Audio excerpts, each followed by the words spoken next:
I'm back with Debbie. We're talking about Afghan refugees in large numbers, and are we going to take them, and should we take them? Here's a tweet by a guy named Zaid Jalani, and he's responding to Steve Cortez. Now, Steve Cortez goes, "The very last thing America needs right now is a swarm of migrants from a battle-torn wasteland." But this Jelani goes, wait a minute. He goes, you're supposed to be conservatives. These are family-oriented people. They may be tribal, but they're hardworking. They love the United States. And then I think something that I found very interesting, he goes on to say, these people may come from primitive cultures, but they're very unspoiled. Now, in fairness, you and I were looking at a little social media clip this morning, and you basically have this boy. He's like 23 years old. He's wearing a dress. And he goes, I want to talk about the fact that I'm gender fair, F-A-E-R, gender fair, which I guess is that you're non-binary, you're not male or female, but you sort of lean to the feminine side. And then he goes, we want to distinguish gender fair from gender floor, which is non-binary but leaning to the masculine side. My point is, look at what we've created in the United States. So when we say, we want to set up a high standard, these immigrants don't meet it, or these migrants don't meet it, my question is, are we better off with some Afghan family that's going to start from the ground up? If we look at what's happened with Cuban families, Venezuelan families, Eastern European families. But that's a completely different culture. The Catholic Hispanic culture is completely different than these people that come from the 11th century Muslims. They are. You can't compare the two. Yeah, but we do have, we have Muslims in America. In fact, I understand that Muslims very voted. Western, though. Very Western, very modern. Right. They don't dress like the 11th century. You saw that photo of the Taliban, and then the background, the photo of that teacher, on the rock. From the beginning of Islam. And they're all dressed exactly the same. How scary is that? These people come here to America, and do you really think they're going to go to Macy's and buy clothing there? Well, historically, there are immigrants historically who have come to America, admittedly from Europe, but speaking German or not speaking a word of English. And it sometimes takes a generation or so for them to assimilate. I think the question to me is not even so much, can we assimilate them? Because the truth of it is we do assimilate them. But my question is, assimilate them to what? In other words, think of the difference between, say, you and me on the one side and Ilhan Omar on the other, right? She is assimilated to a left-wing, anti-American culture. What happens, though, if these guys do the same thing? Well, that's the question. Because perhaps they see conservatives, Republicans, as not wanting them here, and the left Democrats do, but not for the reasons that we might think, but rather, more votes.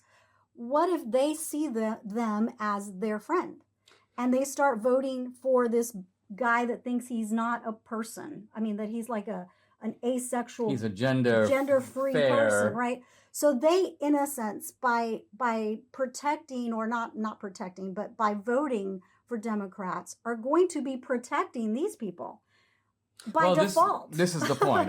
But what I'm saying is that if the unified conservative view is don't take the Afghans, right? Mm-hmm. And then the political reality is, and we don't have a say in this because the Biden people are going to decide this, they do take the Afghans, then it becomes a self-fulfilling prophecy, because the Afghans come here, and even though they might be more emotionally inclined to a party of upward mobility, more inclined toward associating with people who have moral values and a moral anchor, are more traditional in their way of life, nevertheless, they go, those people don't really want us here. Those people are trying to kick us out. Therefore, let's go to this other party. Yeah, there's some weirdos over there, but on the other hand, they seem to be far more welcoming. Well, and I'm afraid some of my Venezuelan friends take the same view, because as you know, the reason that they're leaving Venezuela or Cuba is because they don't want to be a socialist or communist country. And so they're coming here and they're voting for the party that embraces that ideology.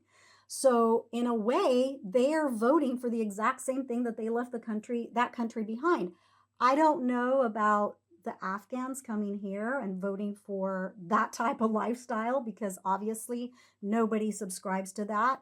But they may come here and embrace a Moulin Rouge way of life because those were the people that had their arms wide open for them. Now, you were watching this photo of these, I don't know, 800 Afghans. Oh. Interestingly, it wasn't so much women and kids; it was all young men. Well, there were a few women and babies, but like they were pressed together. Oh. What? And you were like, as you know, because I'm such a germaphobe, and because I do believe that this virus is real and horrible.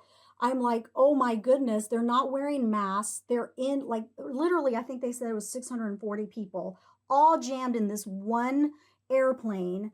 And I'm just thinking, okay, they're bringing COVID. That's all I'm seeing. But then on the other hand, I'm also seeing, oh my goodness, I bet they didn't have to take their shoes off. In fact, they didn't have to do anything, really. They just climbed on that airplane and got in.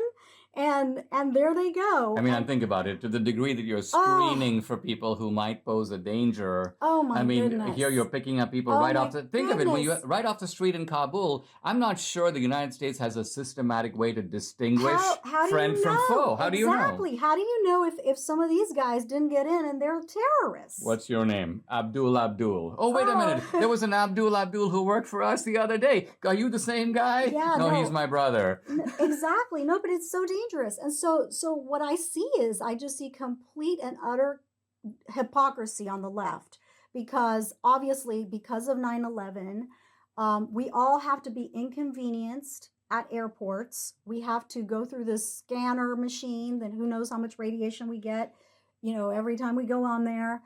We have to take off our shoes. We have to dispose of our liquids, all those things. And I see all these people and they probably did none of it. None of it. Not to mention all this talk about COVID and masks and all of this. And look at them. I mean, they're bringing this into our country. And I don't even think that they have a way of testing these people for COVID. And I heard that they are actually asking airlines to transport them to all parts of the country. So here we go. I mean, it shows that our leaders are asking one thing of citizens, and they quickly forget about those requirements. In fact, they don't even care about them. Not just for themselves when they have their own parties. Out the window. But when they're dealing with the southern border, the Afghans, somehow the rules don't apply.